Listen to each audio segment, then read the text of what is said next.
देखिए, हम आपको बता रहे थे रिलेशन और फंक्शंस का चैप्टर था। मैं आपसे कहा था कि रिलेशन और फंक्शन, रिलेशन तीन टाइप्स के होते हैं। पहला रिफ्लेक्सिव, दूसरा सिमेट्रिक और तीसरा ट्रांजिटिव। रिफ्लेक्सिव में, रिफ्लेक्सिव होने के लिए सबसे पहले उस रिलेशन को आइडेंटिटी होना जरूरी था। सिमेट्रिक के लिए अगर ए बी है रिलेशन में तो बी ए भी होना चाहिए, और ट्रांजिटिव के लिए अगर ए बी है, बी सी है और ए सी न हो तब वो ट्रांजिटिव नहीं होगा, अगर ए सी है तो ट्रांजिटिव होगा।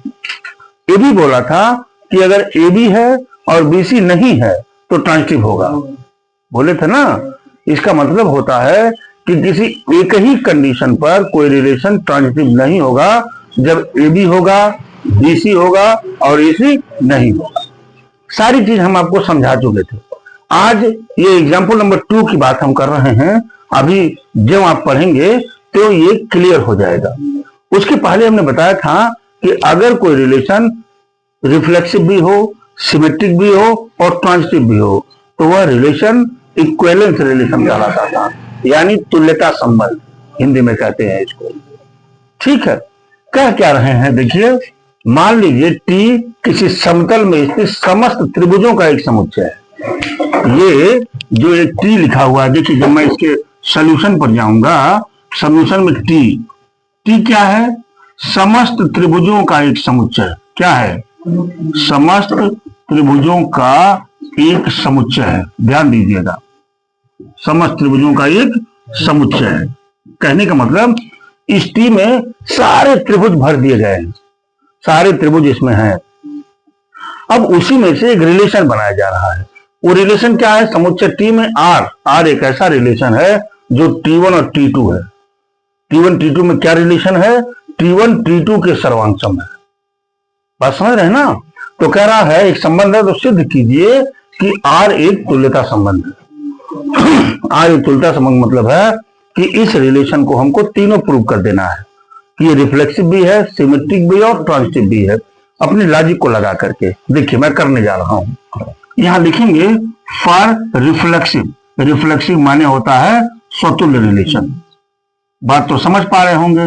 For reflexive relation, for reflexive relation के लिए देखिए T1 फिर T1, भाई दोनों तो होते हैं, बिलोंग्स टू R। अगर ये T1 और T1 दोनों बिलोंग्स को R करे तो क्या आप बताइए कि क्या कोई भी त्रिभुज अपने ही त्रिभुज का सर्वांगसम होगा कि नहीं? होगा ना। तो यहां लिखेंगे कि T1 है ना, T1 और T1 दोनों सर्वांगसम होंगे कि नहीं?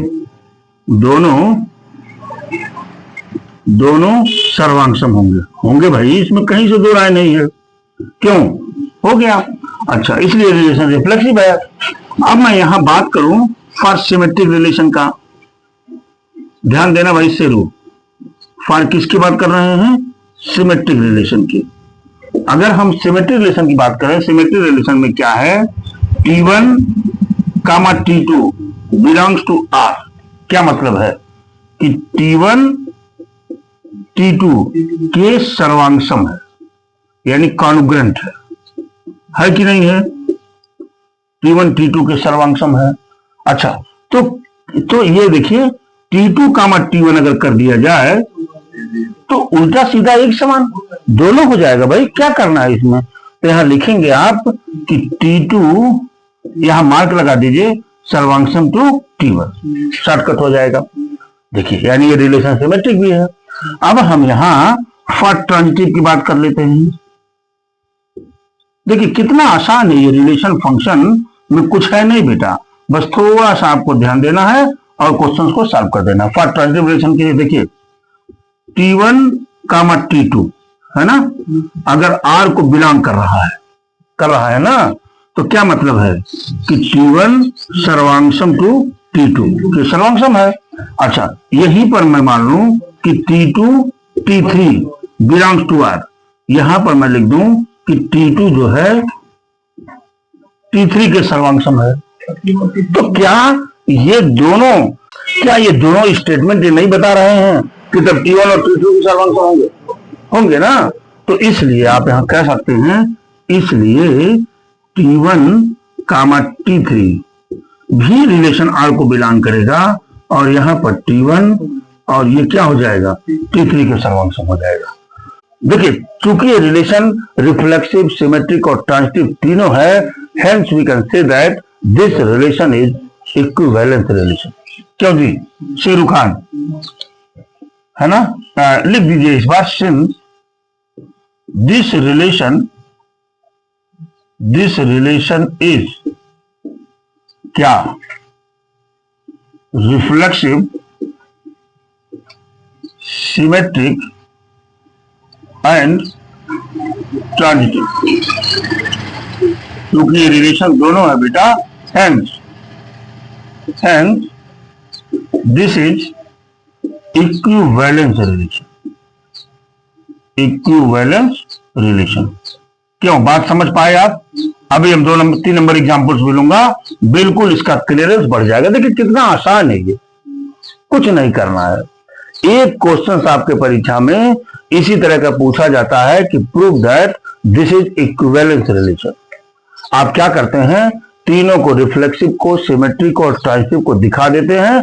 दिखाने के बाद बाय गट से लिख देते हैं कि रिलेशन तो इक्विवेलेंस होगा। Note it. आइए देखिए, हमारी बात ध्यानपूर्वक सुनिएगा। कह रहा, मान लीजिए यल समतल में स्थित समस्त रेखाओं का एक समुच्चय है। ठीक है, यल एक ऐसा समुच्चय है, देखिए यल एक ऐसा सेट है जिसमें समस्त रेखाएं हैं। इसमें क्या है, समस्त रेखाओं का समुच्चय है। समस्त रेखाओं का ये क्या है, समुच्चय है, समस्त रेखाओं का समुच्चय है। बात समझ रहे हैं? अच्छा, इसी में से एक रिलेशन बनाया गया है। वो रिलेशन क्या लिखा हुआ, आर। देखिए ध्यान दीजिएगा, वो रिलेशन आर है, क्या है, L1 comma L2 such that L1 perpendicular to L2। ये दिए हुए हैं कंडीशन। ठीक है, नीचे प्रूव करने की बात कर रहे हैं कि सिद्ध कीजिए आर सममिति है। सममित माने सिमेट्रिक। ठीक है, लेकिन फिर ये कह रहे हैं किंतु न तो स्वतुल्य है, यानी न तो रिफ्लेक्सिव है, और न संक्रामक है, यानी न ही ट्रांजिटिव है। बस समझ है ना दोनों। देखिए फॉर रिफ्लेक्सिव रिलेशन, देखिए फॉर, ध्यान दीजिएगा, अभी देखिएगा बिल्कुल मक्खन बन जाएगा। फॉर रिफ्लेक्सिव रिलेशन, जिसको हिंदी में क्या कहते हैं, स्वतुल्य। समझ पा रहे हैं ना? देखिए अब बताइए, अगर मैं L1 और दूसरा भी L1 ले लूं और बिलोंग्स टू R कर दूं, मान लीजिए L1 यानी दोनों लाइनें, क्या कोई एक लाइन आपस में एक दूसरे के परपेंडिकुलर हो सकती है क्या? एक लाइन नहीं हो सकती ना। कोई लाइन अपने ही लाइन का परपेंडिकुलर कैसे हो सकती है? हो ही नहीं सकती।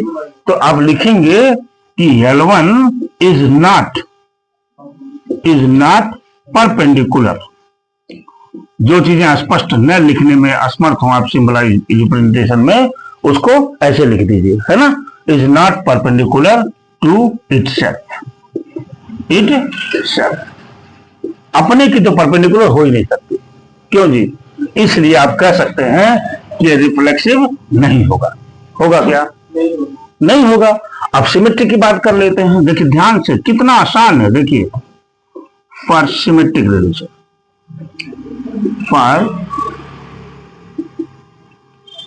फॉर सिमेट्रिक रिलेशन की बात करते हैं। जब सिमेट्रिक रिलेशन की बात करेंगे तो मान लीजिए L1 comma L2 belongs to R। अगर L1 L2 बिलोंग कर रहे हैं कहां पर, रिलेशन में, तो क्या हो जाएगा, L1 परपेंडिकुलर टू L2। लेकिन आप जानते हैं कि L2 कामा L1 अगर बिलोंग कर रहा है तो यहां पर ये भी हो जाएगा बेटा, हो जाएगा ना। मान लीजिए ये कोई लाइन L1 है, ये कोई लाइन क्या है, L1 है, इसी पर एक लाइन ये L2 है जो परपेंडिकुलर हो रही है, तो आपस में तो परपेंडिकुलर हो जाएंगे। अगर L1 L2 के परपेंडिकुलर है तो L2 भी L1 के परपेंडिकुलर हो जाएगा। इसलिए दिस रिलेशन इज सिमेट्रिक। हो जाएगा कि नहीं? देखिए कितना आसान है। This relation is symmetric. आपने ऐसे बिल्कुल स्पष्ट तरीके से आपने क्या किया, लिख दिया, सिमेट्रिक हो जाएगा। आगे की बात करते हैं। देखिए यहां पर फॉर ट्रांजिटिव रिलेशन, ध्यान दीजिएगा, फॉर ट्रांजिटिव रिलेशन की बात अगर हम करेंगे बेटा यहां, तो लिख मैं लेता हूं यहां क्या, L1 L2 belongs to R। क्या मतलब है बेटा, L1 परपेंडिकुलर टू L2, क्योंकि उस रिलेशन बिलोंग कर रहा है। एक और ले लीजिए L2 कामा L3, अगर बिलोंग कर रहा R को तो इसका मतलब क्या हो जाएगा, L2 है ना, L2 परपेंडिकुलर टू L3। तो क्या L1 L3 परपेंडिकुलर होगा, सवाल ही नहीं है। कैसे नहीं है, देखिए मान लीजिए हमने ये लिखा L1 लिखा ना, L1 लिखा हमने लिखा, इसी पर एक लाइन हमने क्या बना दिया L2, तो L1 L2 के परपेंडिकुलर है, ध्यान दीजिएगा। फिर क्या है, एक मैंने L3 लाइन बना दिया, यहां बना दिया ना। अब L2 और L3 क्या है, एक दूसरे परपेंडिकुलर है, ठीक है। L1 और L3 कहां परपेंडिकुलर होंगे, ये तो पैरेलल हो जाएंगे, ये तो पैरेलल हो जाएंगे ना, बोलिए भाई, ये तो पैरेलल हो जाएंगे। तो यहां लिखेंगे कि L1 comma L3 does not belongs to R, belong नहीं करेगा, बिकॉज L1 है ना इज नॉट परपेंडिकुलर। देखिए कितना आसान है, परपेंडिकुलर टू L3 होगा ही नहीं, होगा ही नहीं। इसलिए आप लिख सकते हैं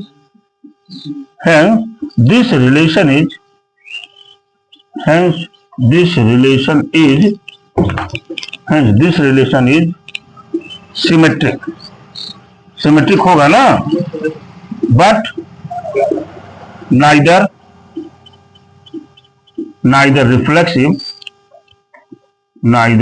रिफ्लेक्सिव नॉट ट्रांजिटिव। काम खत्म हो गया।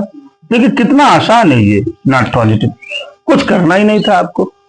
देख रहे हैं ना, वैसे भी इसमें बच्चे क्या करते हैं, जब इक्विवेलेंस रिलेशन की बात करते हैं कि तुल्यता प्रूव करिए, तो मालूम हो जाता है कि हमको तीनों दिखाना है, तीनों दिखा देते हैं हम। और ऐसे कहेगा तो ऐसे भी तर्क आप लगाए ले जाएंगे। कह रहा देखिए एग्जाम्पल 4 की बात कर रहे हैं, सिद्ध कीजिए कि समुच्चय 1 2 3, यानी अगर मैं कह दूं A इक्वल टू क्या है 1 2 3, ठीक है, में जब ऐसे लिखा रहता है समुच्चय 1 2 3 में R बराबर, इसका मतलब कि जो रिलेशन बना हुआ है वो Gaussian product A cross A से आया है। किससे आया है, A क्रॉस A का, खुद से गाउसियन प्रोडक्ट लिया गया है R बराबर, इसी से रिलेशन बनाया गया है। देखिए वो रिलेशन क्या है, 1 कामा 1 2 कामा 2 3 कामा 3 और 1 कामा 2 और 2 कामा 3, ये रिलेशन है। अब कह रहा ये बताइए ये रिलेशन रिफ्लेक्सिव है, कह रहा ये संबंध स्वतुल्य है यानी रिफ्लेक्सिव है, लेकिन ये नहीं दिखाया गया है कि यह कह रहा न तो सममित है और न ही संक्रामक है, ये तो है नहीं। ठीक है, क्या बताए थे आपको, रिफ्लेक्सिव होने के लिए मैं यहां चार्ट बना देता हूं, आइए, नहीं अभी रुकिए, फॉर रिफ्लेक्सिव रिलेशन, ध्यान दीजिएगा हमारी बात, सारे रिलेशन आप समझे रहेंगे ना, तो किसी भी टाइप का क्वेश्चन आएगा उसको चूकेंगे नहीं। फॉर रिफ्लेक्सिव रिलेशन, देखिए रिफ्लेक्सिव रिलेशन के क्या जरूरी है, आइडेंटिटी होना जरूरी है। आइडेंटिटी में कितने एलिमेंट है, 3 एलिमेंट है। 3 एलिमेंट का खुद से है कि नहीं है, 1 1 2 2 3 3, बाकी लग जाए तो कोई बात नहीं, है ना। इसलिए ये रिलेशन क्या होगा, रिफ्लेक्सिव रिलेशन होगा कि नहीं। आते हैं दूसरा हम देख लेते हैं, फॉर किसके लिए, सिमेट्रिक रिलेशन, ध्यान दीजिएगा, फॉर सिमेट्रिक रिलेशन के लिए, फॉर सिमेट्रिक रिलेशन के लिए, सिमेट्रिक रिलेशन की बात करेंगे तो देखिए यहां तक यही तो है, R बराबर 1 1 2 2 3 3 1 2 और क्या 2 3, है ना। और किसी भी स्टेटमेंट को डिसप्रूव करने के लिए एक ही एग्जाम्पल्स काफी है, बताए थे आपको सेट थ्योरी में। आइए यहां देखते हैं, अगर सिमेट्रिक की बात करूं तो 1 1 1 1 का उल्टा भी 1 1, 2 2 2 2 का उल्टा भी 2 2, 3 3 3 3 का उल्टा भी 3 3, 1 2 1 2 है तो 2 1 होना चाहिए, 2 1 है क्या? नहीं है, लिखेंगे this is not symmetric, symmetric नहीं है। ठीक है, बिकॉज क्यों नहीं है? बिकॉज इसलिए नहीं है क्योंकि 2 1 does not belongs to R, क्योंकि 2 1 रिलेशन में बिलोंग नहीं कर रहा है। बात पकड़ पा रहे हैं ना? आइए अगली बात करते हैं फॉर ट्रांजिटिव की, यहां कर लेते हैं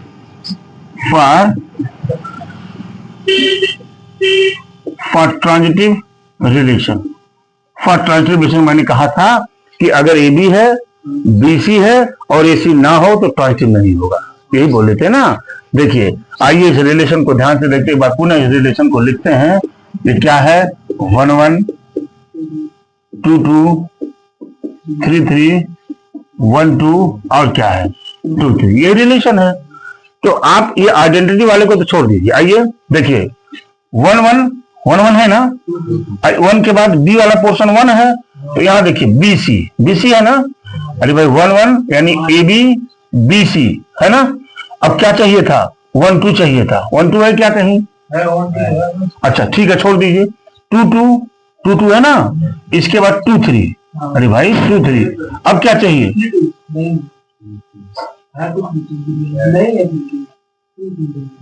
क्या नहीं होगा? देखिए 2 2 है, इसके बाद 2 3 है, तो क्या चाहिए?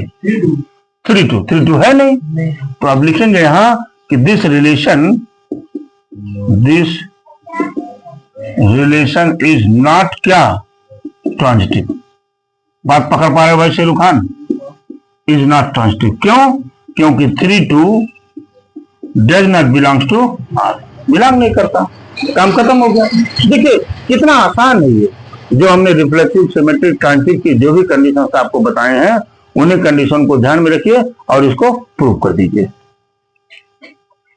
सिद्ध कीजिए कि पूर्णांकों के समुच्चय जेड में, पूर्णांक का मतलब माइनस इन्फिनिटी से लेकर के प्लस इन्फिनिटी तक की सारी क्वांटिटियां क्या होती हैं? पूर्णांक होती हैं। अच्छा, आर में आर बराबर ए बी संख्या 2 ए माइनस बी को डिवाइड कर रही है। देखिए मैं क्या कर रहा हूं, for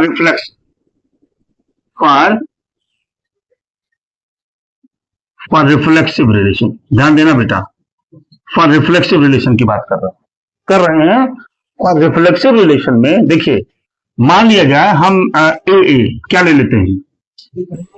a comma A belongs to are, कर लिया। तो रिलेशन क्या है? ए माइनस ए बराबर क्या होगा? 0। 0 को 2 से डिवाइड करेंगे तो 0 भी 2 से डिवाइड हो जाता है। 0 को अगर कहा जाए क्या है तो सम संख्या होती है 0। ठीक है, तो अब देखिए ए माइनस ए बराबर करेंगे तो 0 हो जाएगा, 0/2, यानी ये रिफ्लेक्सिव वाली जो खुद से खुद का नंबर जब हम लेंगे तो 0 मिलेगा ही मिलेगा ना। और जब इसको 2 से डिवाइड करेंगे तो डिवाइड हो जाएगा। तो इसका मतलब ये क्या है? ये रिफ्लेक्सिव रिलेशन है। दूसरी बात किसकी करेंगे? फॉर सिमेट्रिक की, ध्यान दीजिएगा। फॉर सिमेट्रिक रिलेशन की बात करते हैं बेटा। सिमेट्रिक रिलेशन में A B belongs to R such that क्या दिया हुआ है? A minus B is divisible by किससे? 2 से डिवाइड है कि नहीं है? तो ये बताइए, तो B A belongs to R, तो क्या बी माइनस ए नहीं डिवाइड होगा क्या? ये भी होगा ना, divisible by 2। And this is कौन सा? Symmetric relation. बोलिए भाई, देखिए कितना आसान है, बशर्ते थोड़ा सा आपको आइडिया लगाना है और सॉल्व कर देना। ठीक है, बड़ी अच्छी बात। अब आइए थर्ड नंबर लिखेंगे फॉर ट्रांजिटिव रिलेशन। फॉर किसकी बात कर रहे हैं? हाँ, for transitive relation. Transitive relation में बी बिलोंग्स टू आर अगर ये करता है तो सच दैट क्या मतलब है? ए माइनस बी इज हाँ डिविजिबल बाई 2।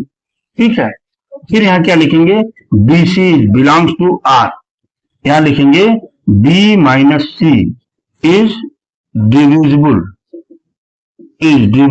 बाई 2। ये भी डिविजिबल है, तो क्या दिखा देना है कि ए और सी भी यानी ए माइनस सी भी डिविजिबल होगा। इसके लिए हम क्या करते हैं, देखिए ए सी अगर बिलोंग्स टू आर करता है तो इन दोनों को हम क्या करते हैं, ऐड कर देते हैं। ऐड करिए, देखिए A minus B plus B minus C है ना, इज डिविजिबल, समझा रहा हूं क्यों लिख रहा हूं, डिविजिबल बाई 2 है ना। Minus B plus B cut गया, क्या मिला, A minus C is divisible by 2। देख पा रहे हैं ना। अब आप देखिए मैं क्या कह रहा हूं, अगर ए माइनस बी भी 2 से डिविजिबल है, बी माइनस सी भी 2 से डिविजिबल है, तो जब इन दोनों को हम सम करेंगे ना तो उसका सम भी 2 से डिविजिबल होगा। आप देखिए मान लीजिए 4 है संख्या, 4 को 2 से डिवाइड कर रहे हैं, 2 मिल रहा है। फिर दूसरी संख्या 6 है, 2 से डिवाइड कर रहे हैं तो भी 3 मिल रहा है। तो 4 और 6 को भी जोड़ करके जब हम 2 से डिवाइड करेंगे तब भी डिवाइड होगा। तो वही काम हमने वहां किया है। ठीक है, hence we can say that, क्या लिख देंगे, hence we can say that this relation is equivalence relation. Equivalence, बस काम खत्म हो गया यहां। ठीक है, तो हम सभी लोग इसका एक्सरसाइज 1.1 को हम लोग सॉल्व करेंगे। आप लोग घर से इसको देख करके आइएगा, है ना। बाकी आज के लिए इतना ही। Thank you very much.